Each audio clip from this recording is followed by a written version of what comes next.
welcome to Picture Perfect. This is a show where we're going to be looking at pictures, or to use the vernacular, photographs to be precise. And we're going to focus on Leominster history today. Specifically one photographer that was also a historian in Leominster going way back. And to help us with this project today, I've got the assistance of Mary Marotta from the Leominster Historical Society.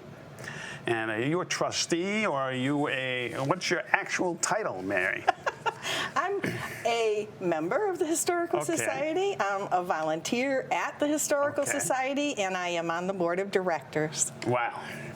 What more can you say? She covers all the bases. So we're going to be talking about Edmund G Davis today. Now, Edmund G Davis, can you give us a little background on the photographer? I'd love to. Edmund G Davis was born in 1847. So his work and his photography spanned through the 1860s, 1870s, 1880s, 1890s. He was very fond of photographing Leominster, like landscapes and buildings, and so we use him for a lot of our photography exhibits. When he was born, his father was a furniture repairer and upholsterer. So, many boys at his time, was an apprentice to his father. He grew up and he learned how to repair furniture and do upholstery. Then he moved into the taxidermist business, and he was maybe the town's only taxidermist for a long time. And on the side, he did a lot of creative and interesting photography that he left for us as a really great memories. He really did, and he kind of had a specific, he did a lot of, I didn't focus on one thing, but he did a lot of landscapes. Yes. Wide angle shots of the downtown areas, of buildings, of vistas overlooking Leominster. So it's great for historians to be able to see, peek back in that window of the late 1870s and see what Leominster was like. They're so valuable. They really are. To make matters even better, Edmund also did something called stereographic photography, where he used a camera with multi-lenses, which produced two shots side by side, kind of duplicating human vision. And these are called stereograph cards or slides. They used to view them with a special viewer. We have one here, which is what they looked like back then. And people would take these cards, which, like I said, have two photographs side by side, left and right, and you'd put them in the viewer, look through the viewer. Correct me if I'm mistaken, Mary. You look through the viewer, and you could see a 3D or a stereo effect of the image, which gave it a lot of depth and perception, a depth of field perception. And it's a fantastic way to look back at the photographs of Leominster in stereo. I think it's remarkable. It is. It's great. It's such a treasure that people in those days didn't have television. For entertainment, they often collected these stereo view cards, and they each would sit around in a living room or something with their little collection of stereo view cards and view them, and then talk to each other and trade and sell different stereo view cards. There were lots of different collections. Edmund G. Davis had a wonderful collection of, as you can see, Leominster cards. He even lists on the back all the different views that are available in his stereo view cards. It was the entertainment of the late 1800s, early 1900s. It really was, and back in those days, people didn't have devices and phones that they could look at photos. They had to look at photos this way.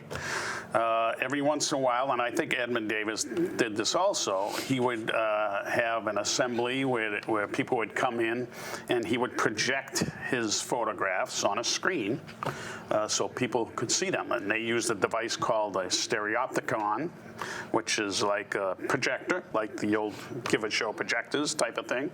And they would put a glass slide into it, a positive glass slide, and project that on the screen, and people could see, see the photographs.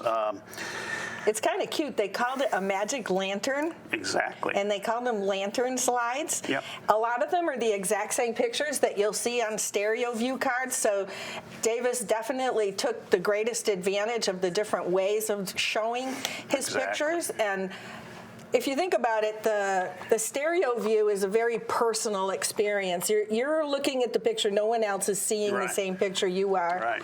And then when you take the lantern slides, what we're doing is we're taking the same pictures. We're projecting them so a whole audience, so a lot of people can see the same picture at the same time and talk about it. Exactly. I mean, this predates movies, folks. So, they didn't have movies they could go to. So this was like going to the movies almost. You'd go and you'd sit with a bunch of your friends and see these photographs of your own town, your history. Some people you may know would be in the photographs. It was a great way to spend the day, whatever.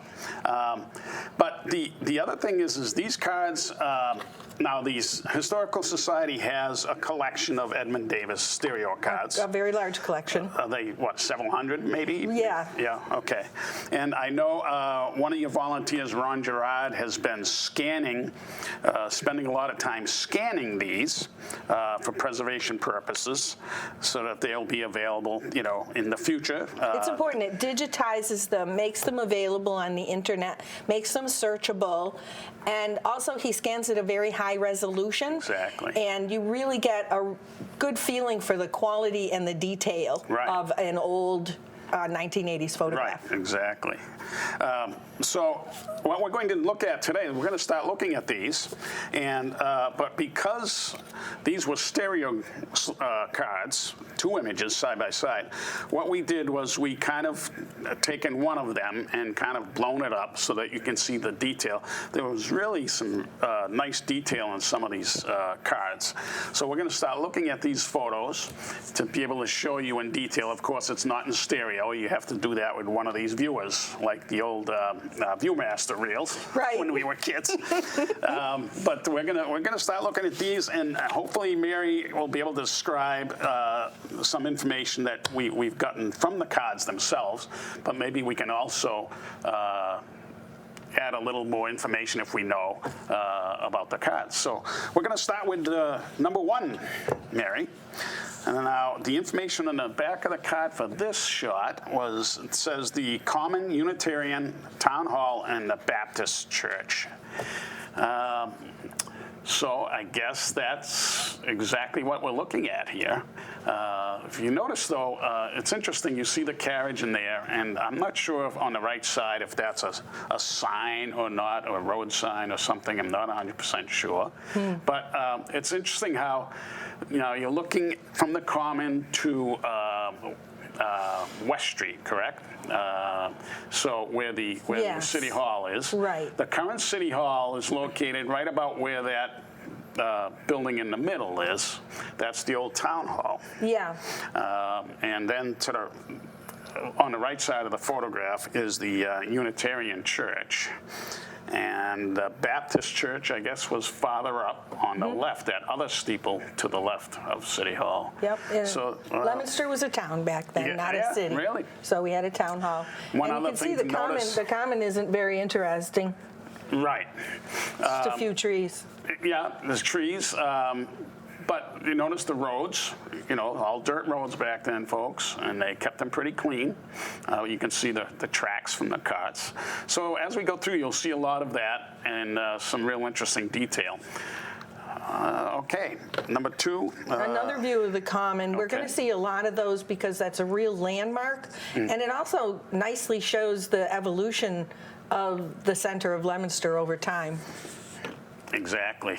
It's very, very nice shot there. And again, the trees, and you see in between the trees there, a huge flagpole. I guess they had a really, really tall flagpole over the, over the common. That was an important landmark in Leominster, and it was well noted when the new flagpole was installed. Right. And I think we're looking down Mechanic Street this direction. Right. Which is on your left side. On the left, and sort of toward where the woodblock is today. Yes. But things looked a lot different then than they do today, because there was a big fire in downtown in 1873, and Edmund Davis's photographs span the before the fire part, during the fire, and after the fire, the rebuilding of Leominster. Now, if we look really close, before the fire, Leominster kind of looks like a little frontier town.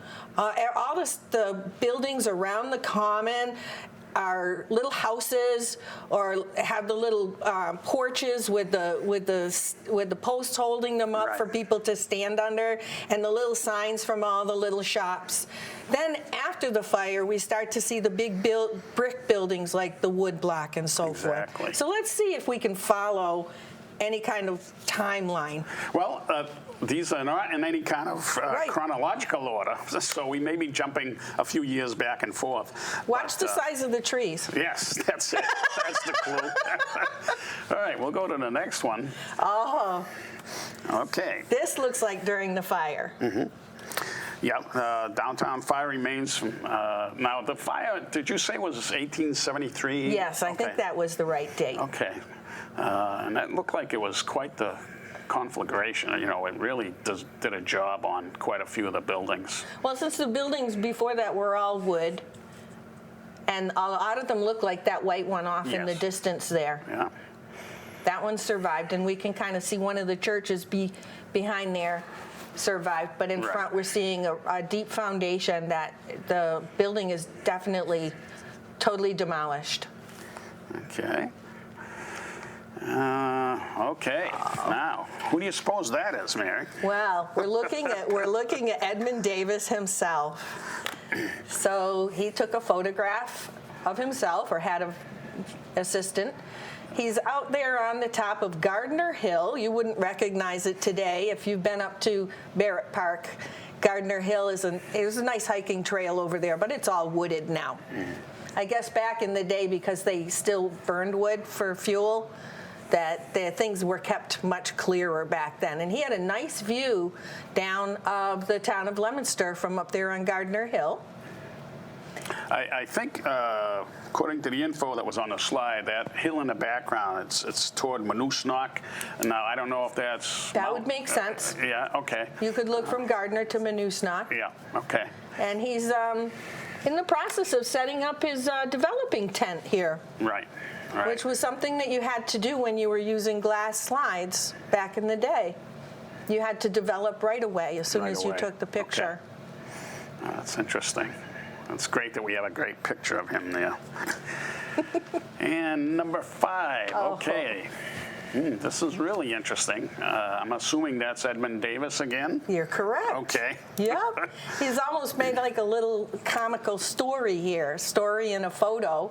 He's called Cleaning Daddy's Hat, and he has 2 children showing off. One of them pulls the hat over their head. It's so big that it goes right over their head. The other one is taking the floor broom and brushing the hat. I'm sure they had to brush their hats back in the days. And Edmund Davis superimposed himself there in the background, a little bit awkwardly, kind of looking like a mime. Yeah. I don't know what he's trying to do there. In the doorway. Right. But it's a kind of a cute little prosaic living room scene. You can see how children dressed back then, how places were decorated back then, and also his skill in putting himself into pictures. Right, right.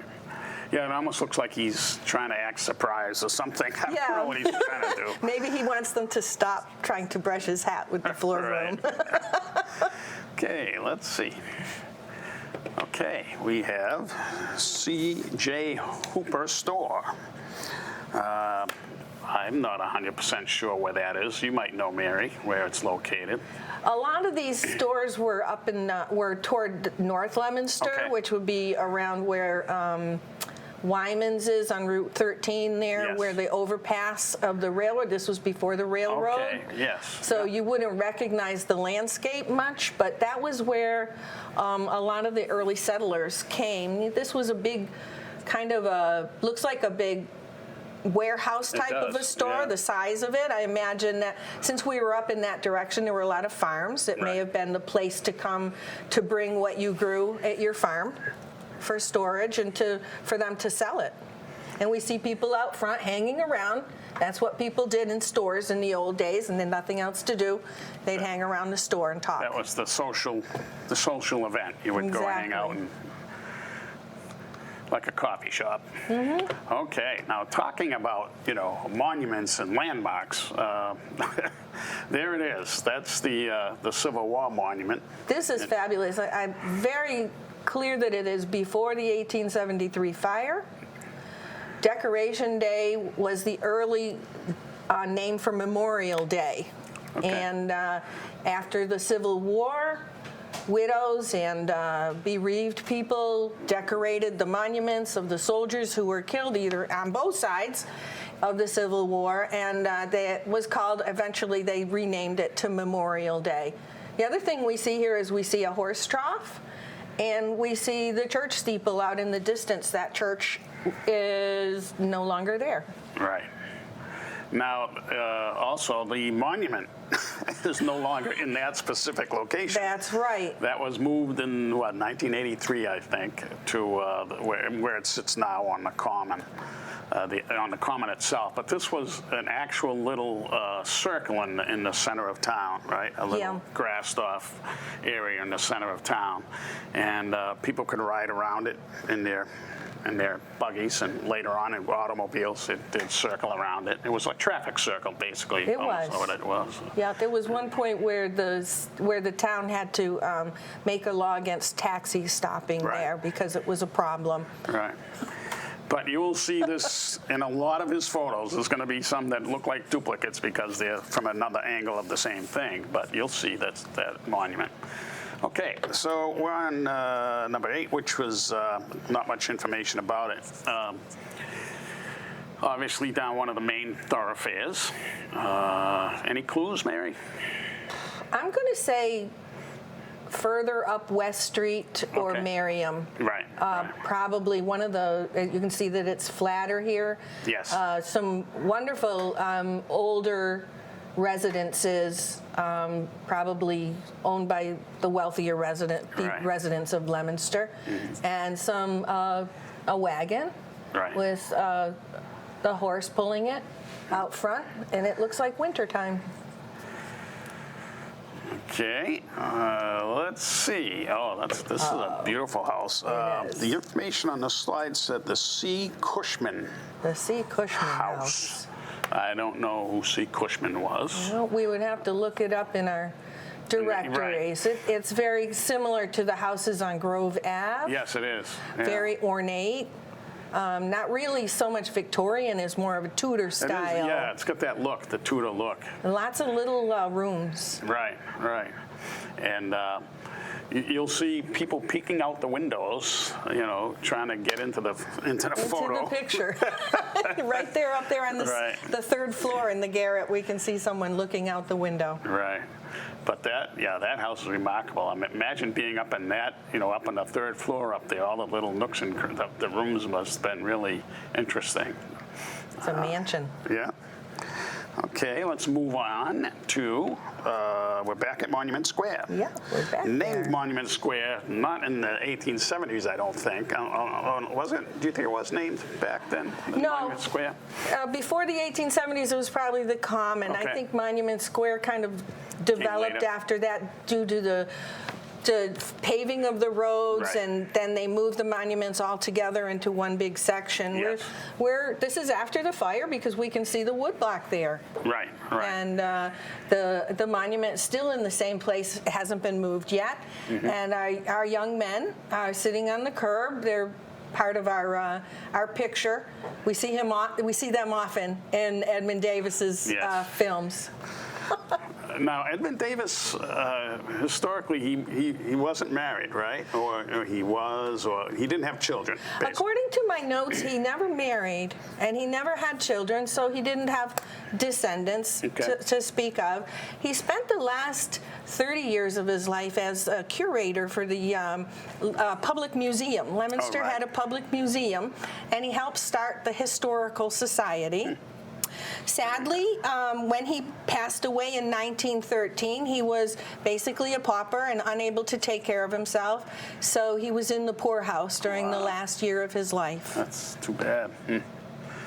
He left such a legacy, you know. A legacy. Really, it's too bad. Okay, we'll move to the next shot. Now, I like this one because it's kind of away from town, and it's in the description. It said H.V. Wood's house. I'm not sure the location. It could be up in the Lindell Ave area, maybe, or Pleasant Street. I don't know. What do you think? The Lindell Ave area definitely was mostly orchards at one time.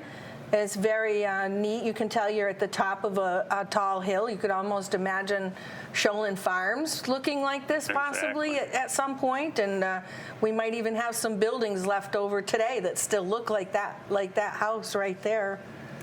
And we can see the trees. That I'm assuming they're apple trees, but I'm not sure. Yeah, they are.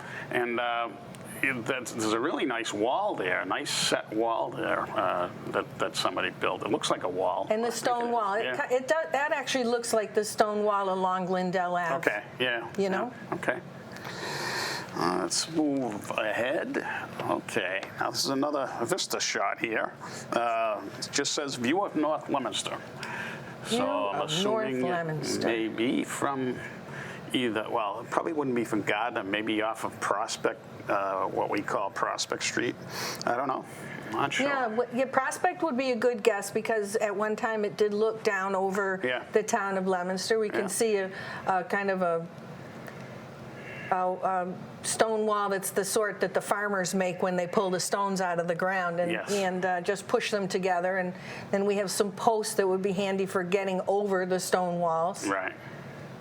And a really nice long shot of the view of Leominster there. Yeah. Now we're going to head back to Monument Square. There it is again. Another decoration day or 4th of July or something. The monument is nicely decorated patriotically. Right. And here's a really good look at what one part of downtown looked like at that time, where there was really two dividers in the road, one more toward Central Street and one more toward West Street.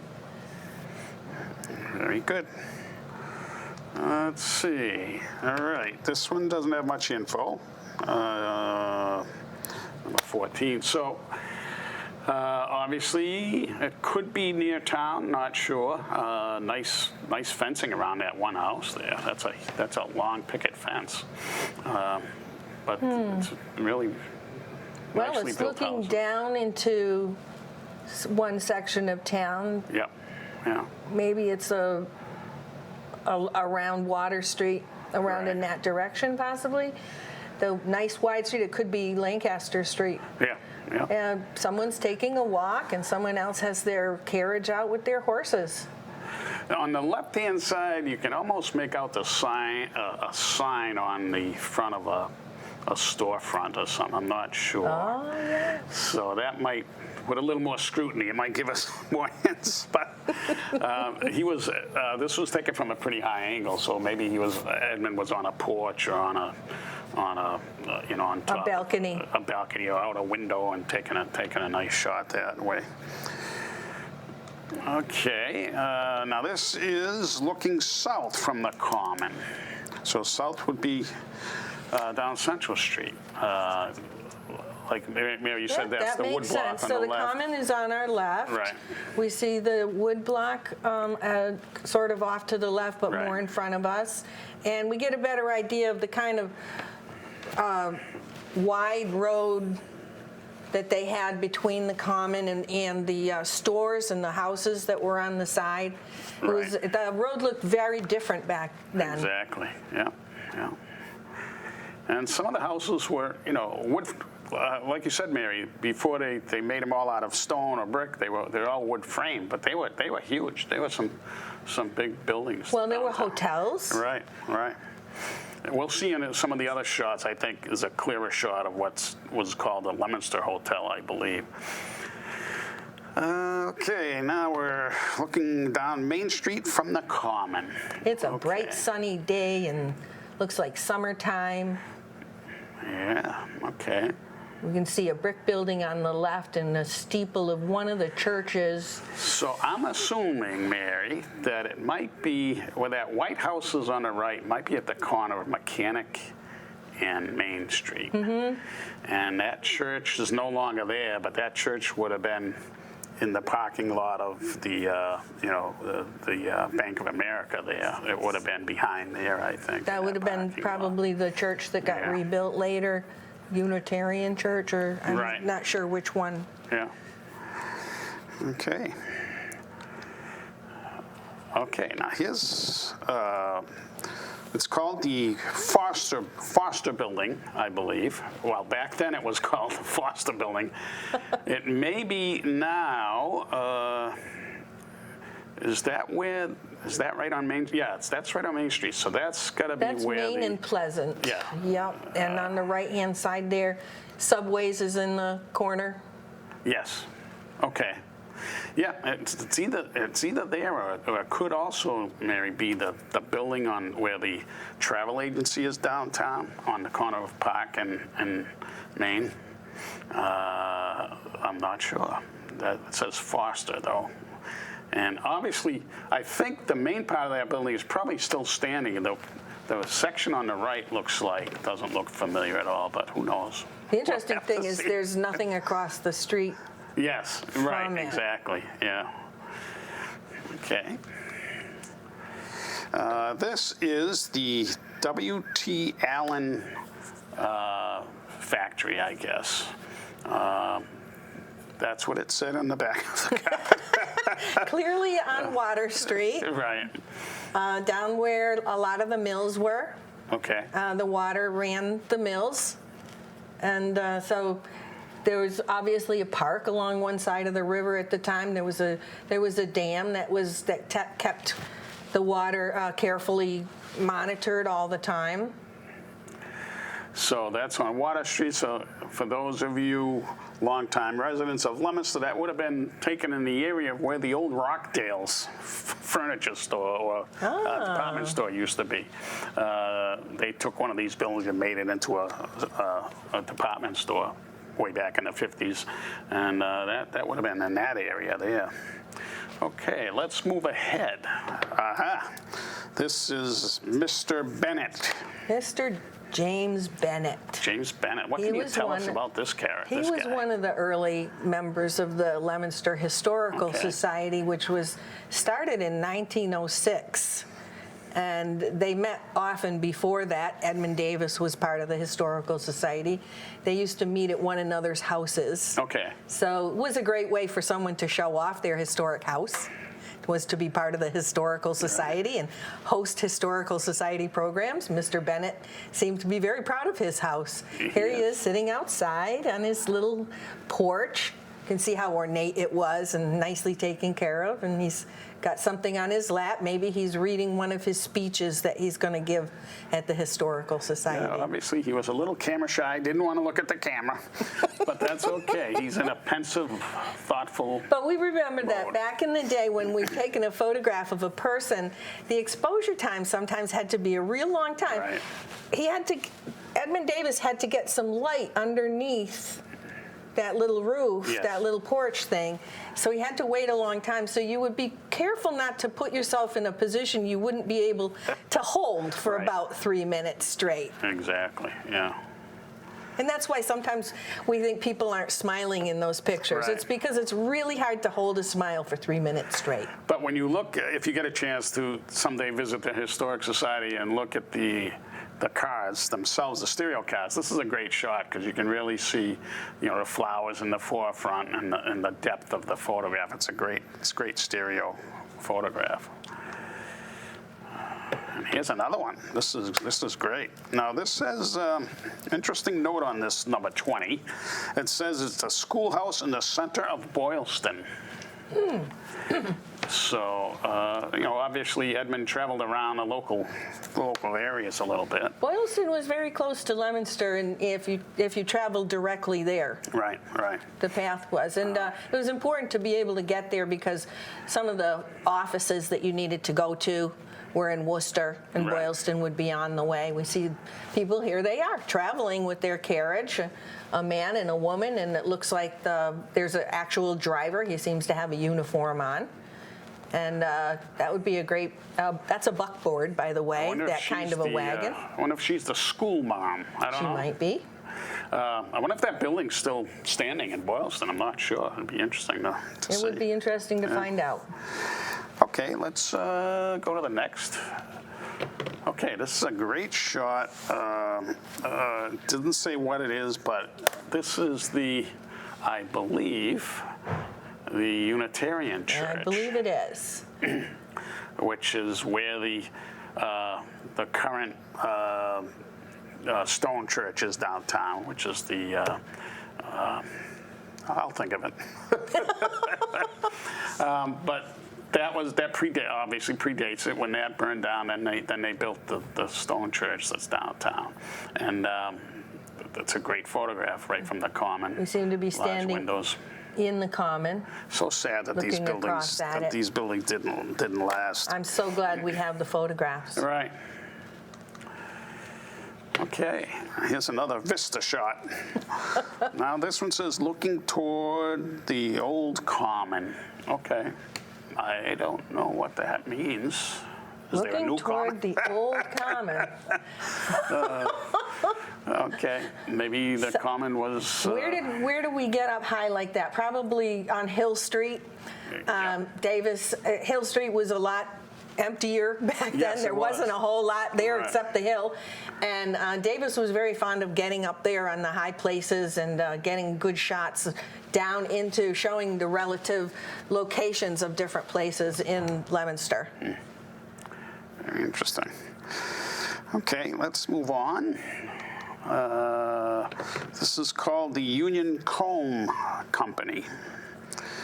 The Union Comb Company. Now, Mary, I think you had mentioned this. You think it was right on Lancaster Street, somewhere down here in this area, where Union Plastics used to be This would down be here. either I don't know. there or I want to say Central Street, but Okay. I'm thinking from the way we have a parallel road coming in and Right. seeing the size of the land. It could actually be between Lancaster and Central Street. Right. It was quite a large building.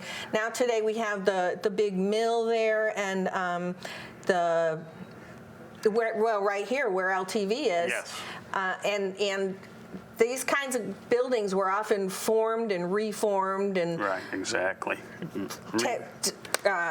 stories taken off and things added on. The Yep. Viscaloid Company came in and built a huge complex around an existing building. And this does kind of look like Lancaster Street running back and forth. Yeah, it's a big, quite a big building.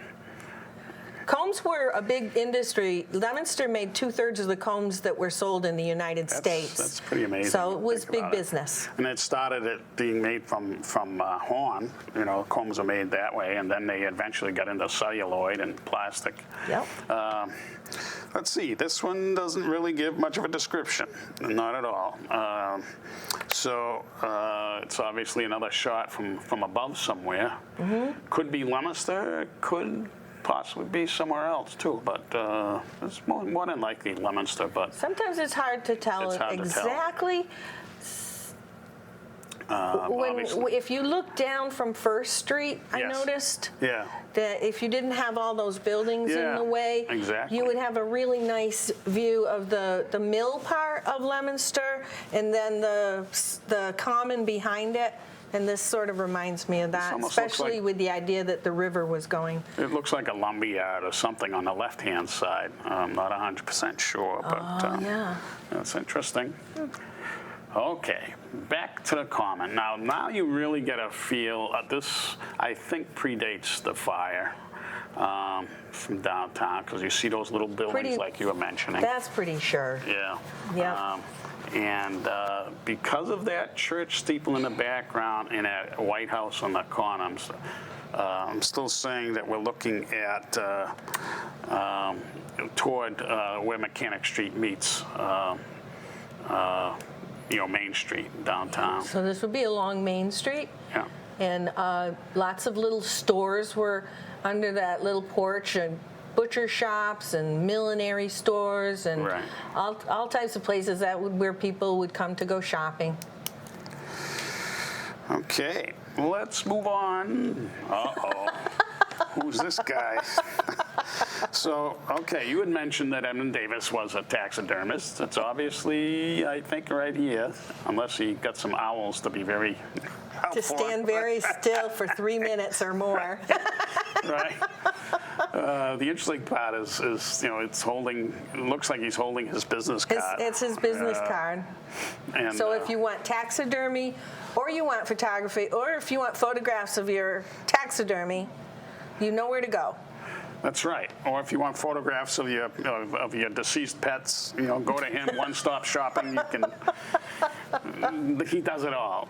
And there's obviously a baby. I don't know if that's a baby owl. Next Or a smaller owl, maybe a different species. Right. Like I say, he was really fond of nature, and I think one of the reasons he did taxidermy was because he wanted to collect different species, and he wanted to know them and understand them. It was interesting because I think he took some slides where he had placed these animals in a woodland setting to make them look like they're natural, like he did here. Yep. Somehow they don't look natural. No. Sorry. Okay, let's see. Main Street from the Old Common. Okay, so this is Main Street, heading down Main from the Old. I don't know what the old versus So new Common there is. wasn't anything on the right-hand side. Right. And if we're looking from the Old Common along Main Street, Right. then we're looking toward Fitchburg. Yeah, that's what I'm assuming. Yep. And you can see that there wasn't anything after Mechanic Street on the right-hand side for a long time, Right, yeah, except houses. exactly. Another overlooking shot. Let's see, this one says Brickyard and beyond from Sheldon Hill Road. Okay. Okay, so you can tell right in the center of the photo that is a brickyard back there. We can zoom in on the detail a little bit, and you can actually see in the yard, that they manufactured bricks there. But yeah, Sheldon Drive. it said Sheldon Hill Road. Sheldon Hill Road, and that's up by the by Sholin Farm, not Yes. too far from there. Yeah. There was a big Sheldon farm, dairy farm, Okay. up in that area. So I think that's where the name Sheldon came from. Right. They probably owned most of that land at the time. Okay, that's a nice shot. After the fire, bricks were big business. Oh, absolutely they were. Yeah. Okay, this is another one of Main Street. So from we've the seen this Common. one Yeah, this is before, a right? repeat. This We're is the gonna- nice sunny one. Yes, this is sunnier. It looks like a different time of The day. or a Common is different on the month. left. Right. So Yeah. we must be looking up West Street. Yes. Yeah. Maybe. Maybe it says Main Street from the Common, so I don't know if it's Main Street is straight down there. It might be. Okay. Okay, let's. I like this. This is one of my favorites. This is when they were laying the cornerstone of the Congregational Church. So they had a cornerstone laying ceremony, Kind of a big party. big party. But you can see we're lucky. We still have the Congregational Church with us today, and you'll see those infamous, world-famous windows there. Yeah, if you go by the Congregational Church, notice Notice the window sometimes, because this is what it looked like when they were just like a barn raising. Exactly. They were erecting the frames of the stained glass Right. windows. The Congregationalist Church, of course, was destroyed in the fire of 1873, and this is where the members of the church had to get together with their money and their time and their efforts and resources and volunteers to help build a new Put church. them back up. Very good. Okay, let's, okay, here's a devastation photograph. It says, views of the burnt district of Leominster, July 1873. So he was there Yes, he at was. the time of the fire, and he seemed to have gotten up into the second floor of or up in the pulpit of a building that was not destroyed, right. so that he could look down again on that same area that we saw before, with the foundations and the buildings that had to be completely demolished and replaced. These are great. I mean, maybe someday we can have the Historical Society do another demonstration of the stereoscope slide photographs, and maybe have people come in and take a look at some of these, because some of these really look great in stereo. Okay, this is Fireman's Muster. This is the Fireman's Muster. Yeah, October. Oh, we have an actual date, Mary. October 23rd, 1873. Okay, so we know that the fire that we saw that was still smoking was July. Right. This is October. During the fire was so huge that firemen had to be called from the towns around Leominster. So we had the Sterling people and the Fitchburg people and the Lunenburg fire people down in July, and it looks like we had a muster, which might have been a nice kind of a celebration thank you to all the people who had come to help us during that fire. There was quite a few people there. On the left side there, it looks like another burned out building there with some. Either there's a bunch of people on the roof, or it looks like it's burnt on the roof. I don't know. It's hard to tell. But they hadn't demolished that building completely, but there are definitely officials standing up there. Maybe they were giving speeches. Maybe, yeah. All right, we're going to do a few more. And here's another. Look at that. The whole top of the building was gone, completely burnt out. And that might have been the hotel. Maybe, yeah. Or, yeah, it could have been.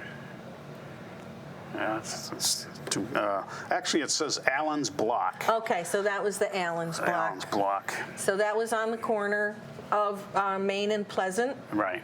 Before the fire. That's right, yep, yeah. And I think this is another one of that same building. That's the Allen Block building, I think. No, I'm not. Actually, it could be. It says this is Manusnock Hose Company number 1. Uh-huh. We don't know why they put an X under that gentleman there. But this is the Manusnock Hose Company. So these were the firemen of the time. And gathered for a formal as you can photograph. see, the equipment they had, that's probably why there was such devastating fires back then, because they had to struggle to put the fires out with the equipment that they had. You needed to have a pond nearby, right, so that you could pump the water out of the pond through the hose. If you didn't have the hose, you had the bucket brigade. Exactly, yeah. And that's not the ice bucket challenge. That's a totally different thing. The bucket brigades were a bunch of guys in a line, and they would pass a bucket full of water, and then the last guy in the line would throw it onto the fire. It was the only way they could really get water to a fire like that. Okay. Oh, this is a good shot of the downtown. This says the Foster Building. Now I don't know. So, yeah, we talked about the Foster Building before, and that's probably on Main Street. Yeah. And we're looking at it from across the Common. Yeah. And it looks like it might have been after the fire. It could have been. Although, well, who knows? It could This be. is really hard to tell. It's hard to tell. It's They winter could have been time. developing the common too and getting ready to, to do something there. So who knows? I don't know. But we see some people off in the distance. Right. And this is, which one? We're on 36. This is Camp Wachusett. Yeah. So maybe a bunch of people were climbing Mount Wachusett or something, and they took a picture. The gentleman right center there kind of looks to me like Edmund Davis, but I don't know. He's got He that might have Edmund been. Davis pose. This is that's what it is. It's the pose. But what a nice picture of this family. This that was what you did back in the old days. If you didn't have a camp of your own, you would go to a camp that Right. was provided more of a public camp, almost like a hotel, only you got Right. tents instead. All right. Okay. Okay, so this is a great shot. This is Goss and Hafen. No, I'm sorry. This is Foster. This is the Foster building. This is the right? Foster building. This is the Foster building. So I'm assuming that is, like you said, it's either in the corner of Main Street and Park, where the travel agency is on the corner there, or if it's on the corner of Pleasant and those two buildings I always get confused because the one on Pleasant now is called what, the Scanlon building? The Scanlon building, yeah. And But it does look like that if you took off the top floor. right. Okay, and this last one we'll do is the Goss and Harthen dry goods and groceries. Now we know that one, it was in the location on the corner of Mechanic and Main. Okay. And we can see our people coming shopping, ladies who are in their kids are coming Right. to go shopping for dry goods and groceries. Would be clothing and other accessories that you needed around the house, as well as any supplies for making food. Well, Mary, I think we're going to wrap it up at this point. We've just scratched the surface Really? on some of these stereocards that we have. The Historical Society has hundreds of them, and they're spectacular. So maybe at some point in the future we can do another one, and That would be great. It's he was very good at putting information on the back of the slides, although some have more information than others. So that's why a lot of this is kind of trying to guesstimate what we're looking at. But I think we've done a pretty good job. And I like if our viewers have a few questions that they can think about while they're watching our show. There you go. There you go. And again, if you ever feel like taking a look at these in person, contact the Leominster Historical Society, talk to one of the members there, and maybe they can arrange for you to come in and spend a couple hours looking at these. We'd be happy to have visitors to look at those, yeah. Anyway, thank you, Mary. You're Good very job. welcome, Carl. And thank you all for watching Picture Perfect.